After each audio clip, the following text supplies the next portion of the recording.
Salut à tous, bienvenue pour cette nouvelle vidéo visant à présenter ma collection de films d'horreur. Commençons tout de suite la présentation. Le premier film que je voudrais vous présenter est House 3. Cet opus n'a aucun rapport avec House 1 et 2. Je vais vous en dire le pitch. C'est un policier, Lucas, qui enquête depuis longtemps sur un tueur en série appelé Jenke. Un jour, il met la main sur Jenke. Et Jenke va passer à la chaise électrique. Et Lucas assiste à l'exécution de Jenke. Jusque-là, tout va bien. Sauf que Jenke va venir hanter Lucas dans ses rêves, l'emmener aux portes de la folie. Qu'est-ce que j'ai pensé de ce film? Ce film est une petite série B. Faut pas s'attendre à grand chose avec ce film. C'est une sorte de mélange, parfois heureux, parfois malheureux, des Griffes de la nuit et de Shocker. C'est un petit film des années 80, donc typique de cette époque. Il ne faut pas en attendre grand-chose, mais il remplit bien son office de vous distraire une petite soirée, malgré quelques longueurs. Pour moi, c'est un petit film agréable, mais sans plus. House 3.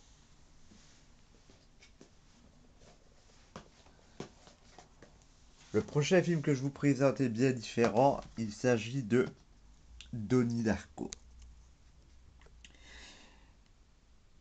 Donnie Darko est un garçon bien étrange. Et il a un ami imaginaire, un homme portant un masque de lapin. Ce personnage sauve la vie de Donnie en le faisant quitter sa maison alors qu'un moteur d'avion s'écrase sur la maison. Ensuite, ce personnage dit à Donnie que la fin des temps est proche et qu'il doit s'y préparer. Dans ce film, c'est un film vraiment très étrange. Dans ce film, il y a du Twin Peaks. Dans ce film, il y a du voyage dans le temps. Dans ce film, il y a de la science-fiction. Il y a du paranormal. Dans ce film, il y a de la folie. C'est un très très très très beau film. Il n'y a pas d'explosion gore ou autre. D'ailleurs, le film a été primé à Gérardmer, mais ce film est extra. Si vous aimez les films avec les principes de réalité alternative, de voyage dans le temps, vous aimerez ce film. Surtout si vous êtes fan un petit peu de l'univers de David Lynch, bien que ça n'a pas été écrit par David Lynch, mais vous aimerez ce film. Tout comme vous aimerez sa suite, Donnie Darko 2, l'héritage du sang, qui est Sonia Darko. C'est la sœur de Donnie Darko. Elle, elle part dans une région éloignée des années après les événements du premier film. Et elle commence à avoir des hallucinations, les phénomènes étranges recommencent. C'est du même tonneau, quoi. C'est des voyages dans le temps, c'est des visions, c'est des personnages décalés. Moi, je les ai aimés tous les deux. Franchement, Donnie Darko et Donnie Darko 2, pour moi, ce sont deux très beaux films. Ce sont des films comme on en voit rarement. Les réalisateurs et les producteurs ont fait une réelle prise de risque sur ces films. Parce que c'est pas le genre de film qui va plaire à tout le monde. C'est des films étranges. Mais moi j'ai adoré et je vous les recommande. Commencez par regarder Donnie Darko. Si vous aimez, ben, enchaînez Sonia Darko. et je suis certain que vous allez passer un bon moment au cinéma.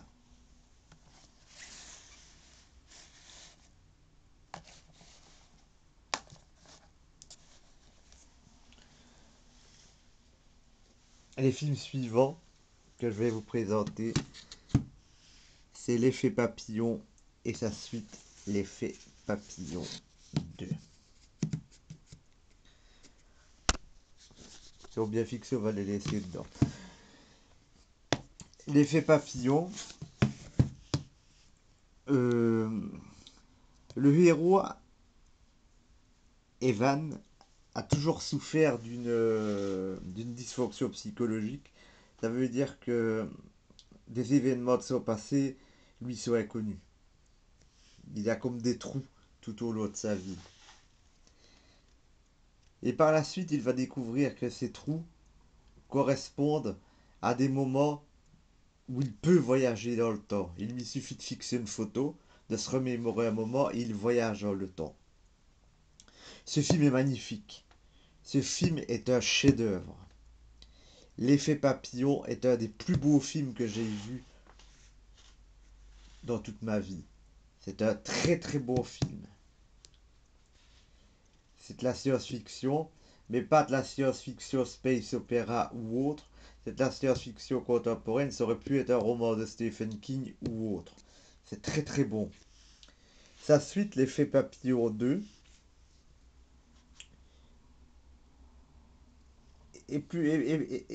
reprend les principes du premier, mais est plus conventionnel. Ça veut dire que cet homme est rescapé d'un accident de voiture, mais sa petite amie reste. Et il va se découvrir le pouvoir de voyager dans le temps et il va tenter diverses combinaisons pour essayer de sauver sa petite amie, mais à chaque fois ça échouera. Je- C'est c'est un beau film aussi.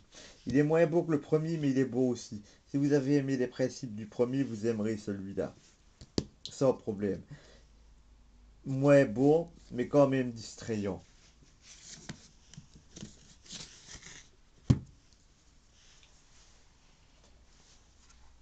L'Effet Papillon 3, quant à lui, est très différent. Le héros voyage dans le temps pour résoudre des affaires criminelles et il s'aperçoit que lors d'un de ses voyages, il a créé un tueur en série. Il en est très dépité et il va tout faire pour essayer d'arrêter ce tueur. Franchement, pour moi, c'est le moins beau. C'est le moins beau des trois. Il n'est pas mauvais, mais clairement, on voit que le principe n'est plus le même, le trip n'est plus le même. Dire que je l'ai moins aimé ne veut pas dire que je ne l'ai pas aimé, parce que je l'ai quand même aimé. Mais pour moi, des trois, c'est le plus dispensable. Mais il a le mérite de renouveler un peu le genre en y ajoutant une enquête policière. Et je trouve que c'est une bonne idée. Et enfin, le dernier film que je vais vous présenter, qui est pour moi un véritable coup de cœur, c'est Le Dernier des Templiers avec l'excellent Nicolas Cage. Le héros revient des croisades, dégoûté par toutes les exactions qu'il y a commis et il a vu les autres les commettre. Et il revient avec Ron Perlman, qui est son bras droit. Ils reviennent et ils sont arrêtés automatiquement comme déserteurs et placés dans les geôles de la chrétienté. Le religieux en place va leur faire une proposition. Conduire une sorcière, une présumée sorcière, dans un monastère pour qu'elle se fasse exorciser ou mourir. et ils choisissent bien entendu l'escorte de la sorcière. C'est vraiment un très très beau film. C'est un film d'horreur, c'est un film de chevalier, de templier. Il y a une bonne atmosphère malsaine. On pourrait dire, pour ceux qui sont familiers des mangas, il y a une petite atmosphère à la Berserk. Une petite, hein, mais une petite atmosphère à la Berserk. Le film est très très bon. Très très bon. Il reprend des éléments du satanisme, de la sorcellerie. Il montre des combats à l'épée. La prestation de Nicolas Cage est extraordinaire comme toujours. C'est génial. Franchement, le dernier des Templiers, je ne peux que vous le conseiller. C'est un très très beau film d'horreur. On pourrait croire que c'est un film historique ou un truc chiant comme ça à première vue, mais c'est un très beau film d'horreur. Les films d'horreur se passant à cette époque étant assez rares, nous n'allons pas cracher dessus. Surtout que celui-là est de grande qualité, bien filmé, bien interprété, une bonne histoire, que demander de plus. Voilà, ce que j'avais à vous présenter, je vous l'ai présenté aujourd'hui. Lâchez vos commentaires, faites vos suggestions sur ce que vous aimeriez voir sur la chaîne. Je vous remercie de votre fidélité et je vous souhaite une très bonne journée. Merci.